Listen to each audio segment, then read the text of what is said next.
সদায় লগত থাকিম বুলি কৈও এদিন লগ এৰি গুচি যায় ন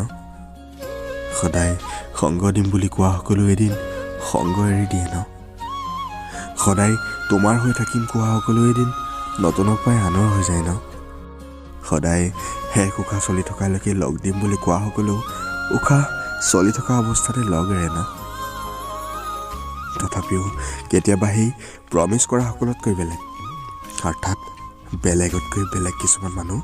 বিনা প্ৰমিছত ৰৈ যায় সেই মানুহসকলৰ সম্পৰ্কৰ কোনো নিশ্চয়তা নাই তথাপিও স্বাৰ্থহীন উদ্দেশ্যত সদায় লগত থাকি যায়